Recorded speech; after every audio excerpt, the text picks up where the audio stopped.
So today we worked an assortment of flies, all from dry flies to fishing fry to streamers, and I sat down with my vise here and we're gonna tie up one of these streamers that work for char, lake trout, rainbow trout, and yeah, it's a pretty universal sculpin pattern. It's just a little home tie. I made it up on the fly. It's a simple tie, but yeah, I'll kind of show you guys a little bit of how to get through it. It's a trailer hook system.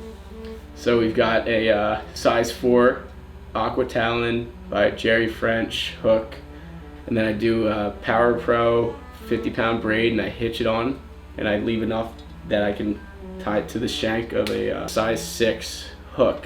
Cut the bend of the hook off so you just have a straight shank. A lot of people, they tie with pre-made like articulated shanks, and I do too, but I just don't have any with me right now. So you're in Alaska, you gotta kind of make do with what you have. We've got assortment of materials ranging from natural stuff like foxtail to stuff like ice dubbing. So all this is gonna come together in a cocktail that's gonna equal a sculpin. So I'll get to tying this here. Just gonna tie that trailer in flat, coming off probably inch and a half, just so if you bend out this hook, you can change that hook. You just unhitch it and hitch a new hook on. So a big key to whenever you're doing trailer hooks, and you always want to kind of get the Power Pro as seated on that shank as possible. So what I'll do is I'll take a little bodkin threader, go through the eye of that shank, and then double it back so it seats nicely. It's not going to pull that trailer hook off if you got a big fish on. This is the key. Just always super glue everything, just so your flies last longer. Yeah, that's not going anywhere. So I like to just kind of mound up 2 little ridges of thread right behind the eye of the hook. That way I can seat my dumbbell eyes in there without them twisting around too much. So we got that first one, then we just come back, make another one so you just get a little seat for it. We're gonna tie the dumbbell eye on the top side of the hook shank, but it's gonna ride hook eye up. Little brass, nothing too, it is a little fancy. I should have just done lead, but I'll fish this soon. When I'm doing dumbbell eyes, I also like just to apply some super glue to the thread itself. That way you don't have to, put a bunch of super glue on and get it everywhere. And you can just do a figure 8 around it. So super glue gets everywhere. It's a common theme here. So yeah, those eyes are in place. Just give them a little quick test. Work your thread back, that shank. We're gonna do a lot of ties up here in this region. The tail is rabbit strip, zonker strip if you want to call it that. So I like to take that rabbit tail and kind of line it up before I do anything. I like it going just down the straight shank of that Aqua Talon hook right there. Nothing past it. These trout seem to, we're swinging these flies, so these trout are gonna kind of eat the tail end of it. So kind of line it up, part that hair, just so it's easier to tie it in. Make sure, always measure twice, cut once. A couple good wraps. We're gonna super glue it again. Go over it a couple more times. Just snug wraps, nothing too crazy. Pull that rabbit hair back, tie in front of it just to seat it down so it doesn't, go around that shank. I've got a little clip here. Sometimes it helps just to kind of keep that rabbit hair back. So this stuff, we're gonna do a little dubbing loop. If you don't know how to do it, you just kind of double over your line. Probably about 4 to 5 inches of real estate there.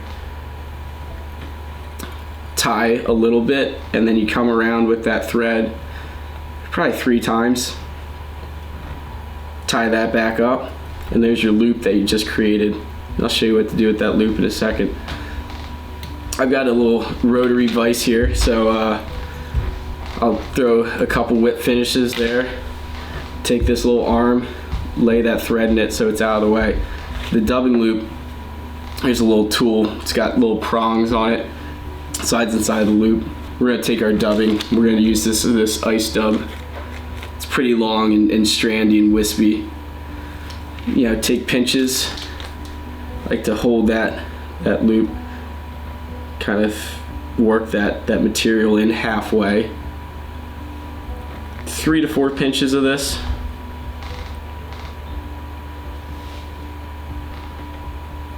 You can be as generous as you want.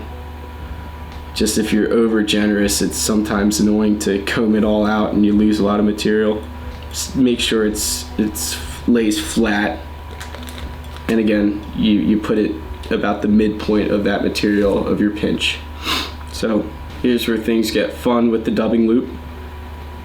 You kind of hold that just so the material stays in place, and then you can spin that little, whatever it's called, dubbing loop tool. So I twist it up a bunch, kind of work it while you twist it.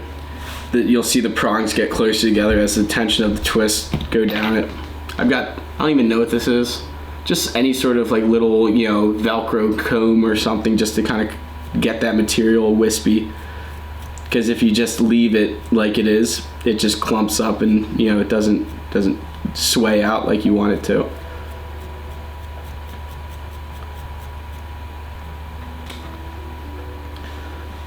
So now this is where it comes in advantage to have one of these style vices.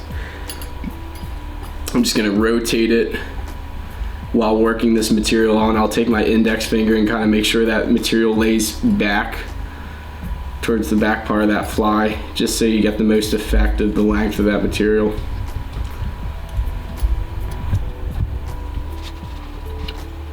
Come back in with your thread, work it back to where you stopped winding that dubbing loop on. 3 tight ones around that, followed by a couple cinching ones will get it done.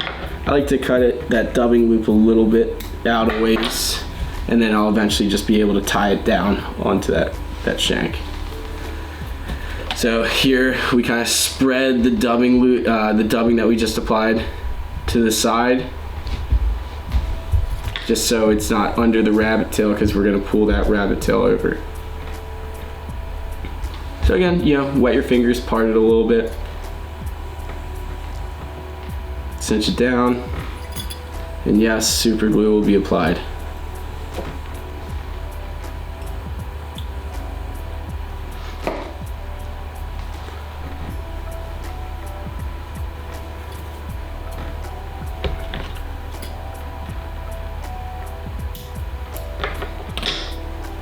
So I like to kind of, rule of thumb, leave a little bit of space between where those dumbbell eyes are and that rabbit strip is, so we can tie in kind of the collar of the fly, let's say. This stuff is kind of special stuff. It's a red foxtail.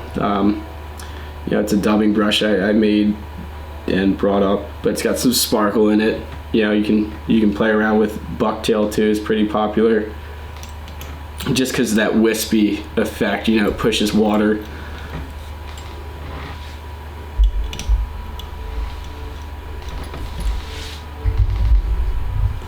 Tie that in, do a wrap or two. Always kind of work that material back so it lays nice and flat and doesn't spread out everywhere. And again, it's just a little collar for effect. It's nothing too much, don't go crazy with it. Maybe like 3 wraps and call it a day.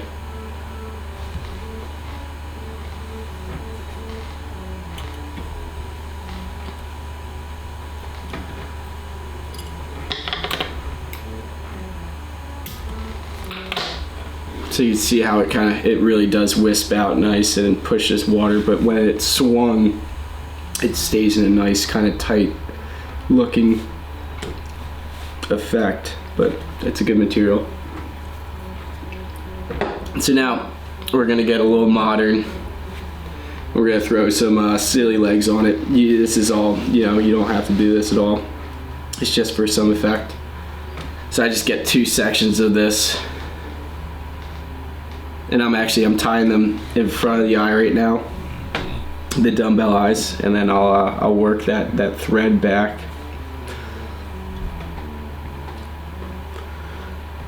So I take them, just kind of get them going backwards, and I'll make a couple more wraps.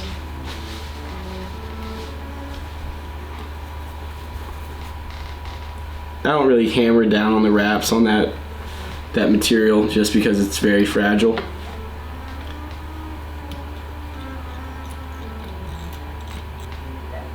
So now we have enough room right here for our Sculpin head. You know, I choose this Sculpin wool because it also, you know, builds up a nice head. The only thing with the trailer fly, those trailers sometimes come up and catch that Sculpin wool. So while you swing this, check your fly periodically. Just kind of, you know, pencil thickness, let's say. Get about 1.5 to 2 inches. I kind of like to get that uneven look there. Kind of like a little torch look or something. I go probably 1 inch, lay it down on that. Tie a couple times. Take your thumb and kind of spread that out because Sculpins, they kind of do have a fat, flat head. So for that effect, we're going to kind of spread out that material. Just kind of eye it up, make sure you like it before you commit to it. So once we're there, we're going to kind of bring this, we're not going to cut this. I leave this, tie in front of it, that excess. And now we're ready to finish the fly actually, and yeah, that is correct. We're going to use super glue to push that back.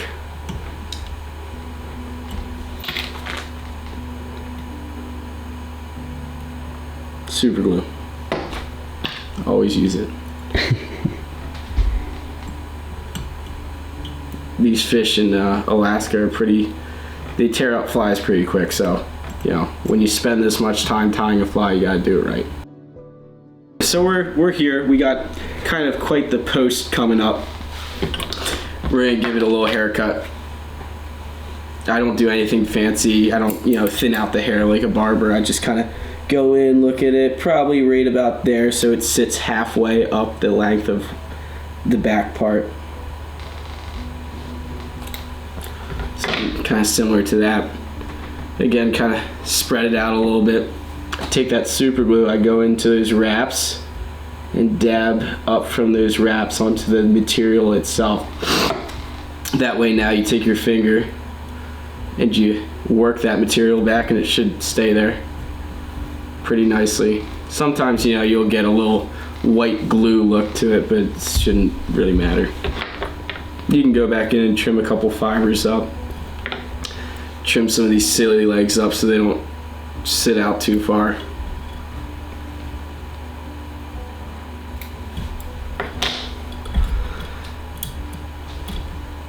But yeah, that is a simple little Sculpin pattern.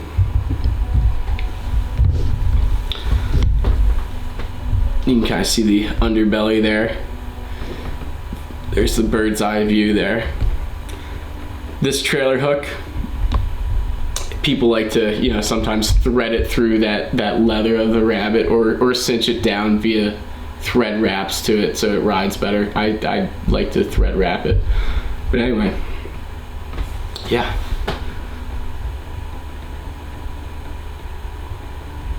Nice. Cool. Fly time with Bo. Yeah. Thanks, man. That's awesome. Lots of super glue. A lot of super glue. Yeah. Like all of it. Yeah.